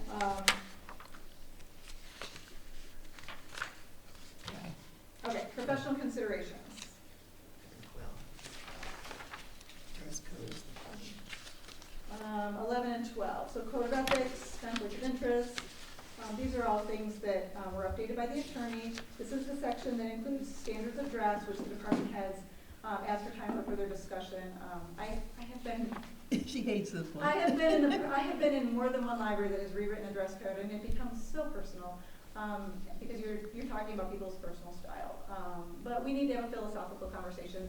The problem that we have, that any organization has, is that we have a variety of people doing a variety of different types of jobs, and they would like to have a little more flexibility in the dress code, but at the same time, we need to be putting out a professional Appearance. appearance as well. So, before we get in, the subcommittee basically said, we're not touching this one. That's something that needs to be handled at a different, not just the subcommittee. We didn't, the 4 people on the subcommittee didn't want to take the heat for writing the entire dress code. That needs to be written at a different level, so. Yeah, and I would actually add to that, this is not the discussion, but add into the discussion as it happens, that there should be no political or advocacy messages on there. I think Well, that's your essentially T-shirts what- with slogans No, all they- over. well- Essentially, what we had was no writing at all, except that Yeah. is, we have now, because we have Your own library shirts. T-shirts. And those, basically, the way the dress code is currently written, I'm allowed to approve those Mhm. as the director, but we're supposed to have no writing on our shirts at all, and that's sort of a problem because it's becoming more and more difficult to enforce that as various, like, okay, so can it have a brand name on it, or Right. those are the kind of Yeah, there is, conversations. and I might be able to I saw this. help you find language on that, Yeah. it's essentially the undertones, because there could be messaging that Sure. isn't sort of party Yes, yes. politics, it's also still advocacy messaging that could put the library in Right. a little bit of Well, and our difficult situation. situation is to remain, when it Neutral. comes to those kinds of things, as neutral as possible. Right. Yeah. We're a Yep. nonpartisan entity, and people need to feel welcome when they come in the door, and that's why it says, basically no writing, but it's becoming more and more difficult to enforce that, and so the policy needs to be rewritten to Yep. accommodate those kinds of things. I can- So, yeah. And that was one that the attorney said, no, I don't write that part for you, because I can give you language for certain kinds of things, but you need to do the basics of what it is that you allow and disallow, so. Time off, so this is the one that had the most conversation, obviously, and this one is the one where you will see all those nice yellow highlights. Yes. So, it was updated by the attorney, generally in this section. This section includes the holiday policy and the leave of absence, childbirth, and childcare, which have been identified as needing additional and further discussion. The holiday policy, because we wanted to have a deeper conversation about which holidays we close for, which holidays we remain open for, and kind of what is our philosophy behind that. The leaves of absence in terms of childbirth and childcare, the boilerplate language we have provided does not give any accommodation, does not mention anything about perhaps adoptions and things like that, and the staff asked about adding those sorts of things in. So what's in there is the boilerplate that he has provided, but we would like to have conversations about that as well. Key changes in terms of the time off, updated sick leave policy for full-time.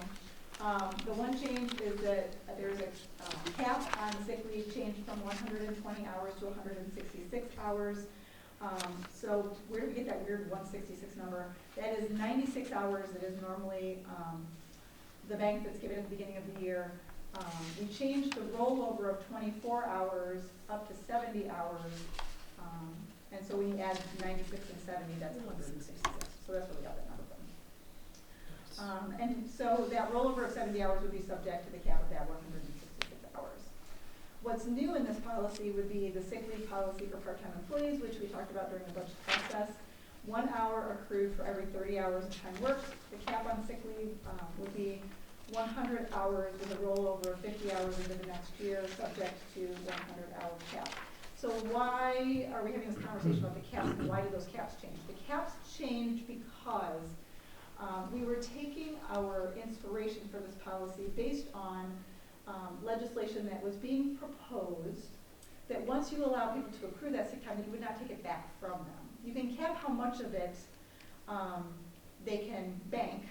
You want them to kind of continue to use it. And essentially what we did was a calculation. If you calculate out 27.5 hours per week, which is our maximum, times 52 weeks, it comes out to like 47.67. So we use 50 hours as that number. And then we don't want to force people to give up that time. So we said, okay, well then you can roll over those 50 hours into the next year, but we think 2 years of time of not using any sick time is more than fair. And at that point, you need to be calling in sick for things. If you're coming in and you're sick, we need to be able to tell you, you're going to be staying home using that time. It's not meant to be a retirement plan. It's meant to be time for you to take care of yourself, whether that's for your mental health or your physical health or whatever. So we put in that limit of 100. Right, and if you don't cap it and people continue to build and build and build, then when they retire, you have this huge payout. Yep. So then the 70 hours for the full-time staff is sort of in response to the fact that we're going to do that for the part-time, and we need to be a little more generous with our full-time as well. So, any questions or concerns about that? Okay. So those were the big ones. So the things that you're seeing in yellow on your page that were missing from the version that you read over the weekend. So thank you very much for all of the reading that you did, because there was a lot of paper. I apologize for that. There was a missing piece that had been added to one of the versions, and it was not in this version that ended up in the packet. For new employees, sick leave is prorated based on date of hire, and for new employees, vacation time is prorated based on date of hire. That statement was not in the version that's in the packet, and it should have been. And the other two pieces that are highlighted, both in the sick time and vacation time, the staff took exception to the fact that those were switched.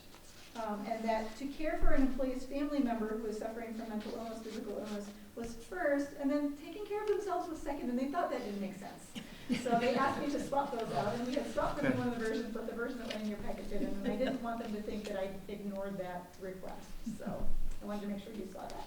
So it's the same, just reverse order. Yes, well, and the response that they gave me was that, well, they always say on the plane that you're supposed to make sure you have your own oxygen before you have the oxygen for everybody else. It's okay. And that's an atmosphere we try to cultivate here. It is. Take care of yourself when you're sick, Definitely, and stay please, home. Yeah. please take care of yourself. Good atmosphere. Yeah, so, anyway, not to make light of it, but it was kind of funny that I was like, oh, of course, the one thing that they thought was really important to switch, and I got it the wrong version. Okay, standards of conduct. Pages 19 through 25.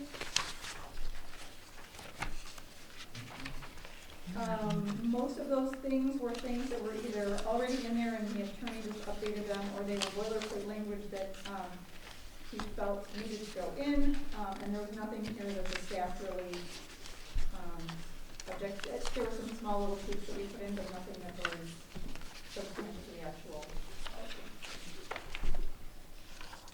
So the disciplinary action, the warnings or these various things may be applied, but they do not come in any sequential order. I'm sorry, which? That under disciplinary action, we're not progressive. Right. So whatever, based on the situation, any of those items Right. might be Yeah. enforced. Oh, that's good to know. Yeah. Yeah, thank you. Right, because Because in some, schools- in some school situations. you tended to have a progressive situation. Right, well, and with government employees, with unionized employees, you have a progression, and if you don't follow the progression, you're gonna probably lose in arbitration. But with at-will employees, then, you know. Any of the appropriate Right, warnings may be given. right. Okay. I did have one question in the prior section, I had to go back. Oh, I'm sorry. That's okay. Under the Family Medical Leave Act, Mhm. essentially, the language is here, but it doesn't apply to us because we don't.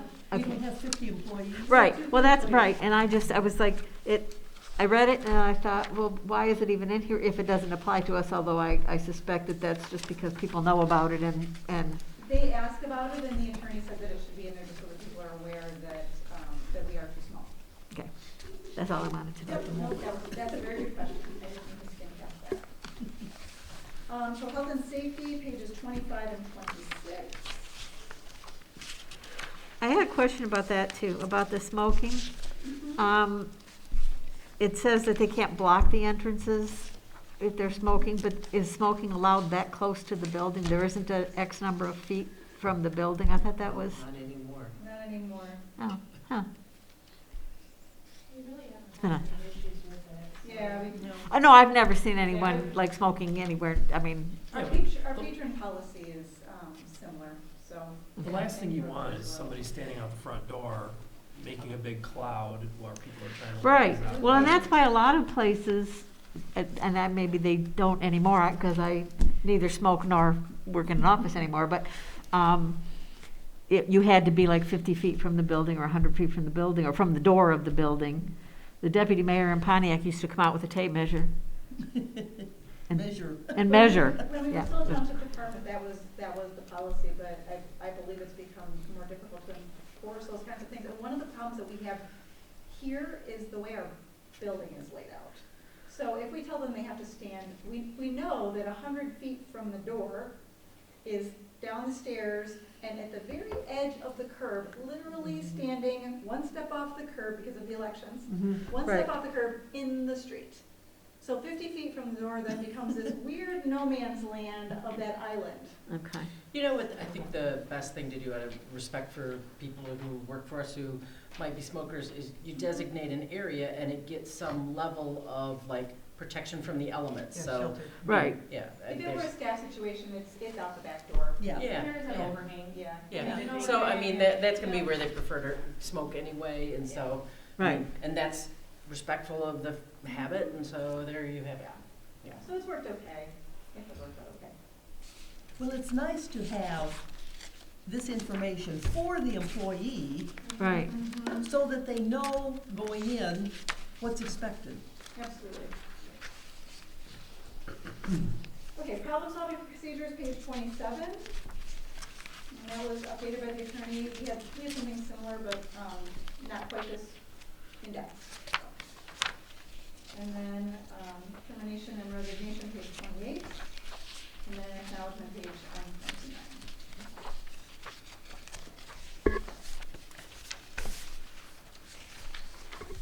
Anything that we need to send back to the attorney, anything that we are concerned about?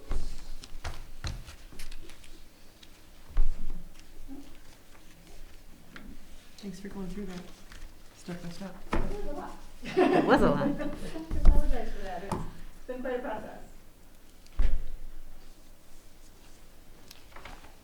Good work. That's another big chunk of work. And it's different employee, the patron policy, I didn't mean to. as opposed to this big one. Well, I It's just, so nice having it in one spot, like I can put that in the employee packet, they can read it over, put it into work, so yeah. the employee policy was supposed to be on last month's agenda, we had so many other things, I didn't put it on last month's agenda. And then this month's agenda, I was like, okay, can't wait anymore, the staff is not going to be very happy with me if I push it again. So unfortunately, this is the meeting that had a lot on it. So I apologize for that, making this meeting longer than I The things tried. that we set aside, do we anticipate when we might get those? It depends on how long they want to discuss it. So we will, once this is in place, we will educate the staff about, the thing that they're most excited about or most interested in is that we want to get that part-time PTO in there, that's sick time in there. And we would like to get that going. But we would get that committee back together. I no longer have board representation on that committee, so I don't know if you want somebody from this group to do it, or if you want to wait until potentially our new person is on the board, and perhaps that person might want to be, who knows? But I will leave that to the pleasure of the board in terms of how you want to handle that piece. I don't know if you want to approve this tonight, or if you have issues that you would like me to address before we move forward. The holiday schedule is the one I don't care for. Yeah, I- that's I- what I you wanna think talk about. it's, It doesn't address that we now have people of various religions and only certain Absolutely. holidays are being addressed. And I think that's inappropriate. Well, and we felt that like that was a bigger discussion, and we thought, okay, do we want to hold up the entire 30 pages while we go over that, or do we want to put this in place knowing full well that that's on the table, and then we're going to bring that back as a piece, and then when I bring it back, I can just bring in that piece. So in other words, the 4 areas Mhm. that they really want, Committees essentially, or Yeah, whatever. give each one its own committee. that they want a little more. Because I mean, But it's not, there's also more representation that way as well, because like, once we found people from different places, they all should kind of have the same. Yeah. and I mean, and we're set for 24, so as long as we Yep. have it Mhm. ready to go before January 1 of 2025, Right, we're good on that piece. yeah. So in that Right, because case- we've already approved a approved holiday 24, schedule, and yeah. you can't really backtrack on that, Yeah. so. Okay, I'm willing to accept a motion. I make a motion that the updated employee policy manual presented this evening with the 4 selected areas that need further discussion be accepted. I'll second that motion. Okay, it's been moved and seconded that we approve the employee manual, realizing that 4 areas will need further discussion. Now, would you like to, we did budget for that part-time sick time to begin January 1st of 2024. Would you like to retroactively give those employees that time, or would you like to have it start as of tonight? Just want to throw that out there. Well, I'd like to make it January 1 of 2024. We're only into March. Yeah, I'll agree with that. If we're amending the motion with the first and the second, then I'm fine You seconding can't the. talk about a huge the- dollar amount either. No, it can't be. At this point, I think Maggie has a point. I'm seeing her wheels turning over here. I just want to be cautious that we don't continue to change people's terms of employment. For all the things, because you can't change someone's terms of employment without some, acting thing and say this is all retroactive, because that opens it up to other things becoming retroactive, and you True. can arbitrarily change people's employment. I'm all for this particular thing, but I just think we ought to be careful about what other things that we can play loose and fast and loose on that. I'm with you. Because there has to be certainty as an employee that you know what you signed up for. Okay. Well, you could do just that piece, Yeah, potentially. just that piece, because, I agree with Ellen. It's probably not a significant amount of dollars. And, it's already the middle of March. It's I just only think the it needs middle to of be March. noted as an exception that is Okay. not a precedent. But it is a precedent because we've Yeah, done it. and that is a It's good just- I just point, think- right. I just think that's No, I very agree. loose. Yeah, I agree. I want them to have the money. I actually don't agree with doing it is I can sort of put where that I in get it. Okay. language. Yeah. I can say something along the lines of, it was presented with the 4 selections for further discussion, retroactive to January 1 as an exception, as an exception to this for January 1. Okay. It'll sound better. Promise. We'll read it when you send it out anyway. So what we're addressing is Exactly. approving this with the recommendation that these other items will be Right. moved on. Yes, yes. Any other comments or questions? If not, all those in favor, please say aye. Aye. Opposed, nay. Motion is carried. Thanks for the clarifications. That's good. And now, we have a review of requests for out-of-state travel. Okay, last but not least.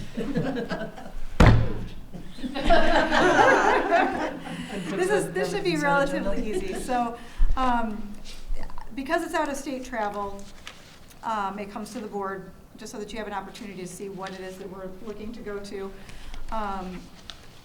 The 3 that we have that are being requested, Chris is asking to go to Madison, Wisconsin for the Back in Circulation Conference that happens every other year.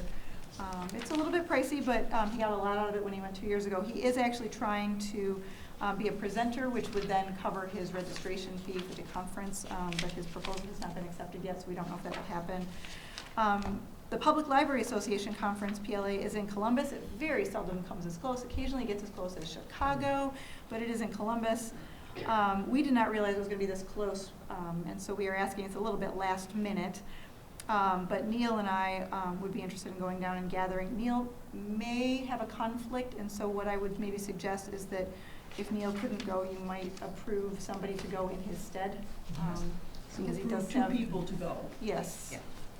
One for 2 days and one for 1 day, Yeah. so. But it's well within the budget, and based on, what we're running into is some of the other conferences that people are interested, the Michigan Library Association Conference, Spring Institute. I had actually budgeted for the entire youth staff to go to Spring Institute, and a few of them didn't want to go this year because there wasn't enough for them that they felt was robust enough. So now we're looking to be able to send people to some additional sorts of things, Okay, and that means they want to go out of state. all right, I'll accept a motion. I move that, did I read the right language?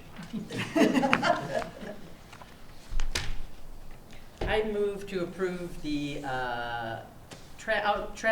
out-of-state travel for designated library employees as presented. I second. Oh, very Okay, good. it's been moved and seconded, well stated, to approve out-of-state travel for designated employees as presented. Any comments or questions? Nope. If one can't go, another employee Yeah. is That's welcome okay. to go, or however you do And that. Julie gets to pick that? Well, that's why I said designated. We'll negotiate it out and figure out who Okay. gets to go. Yeah, I'll make sure. All those in favor, please say aye. Aye. Opposed, nay. Motion is passed. And I will now accept a motion for adjournment. So moved. Second.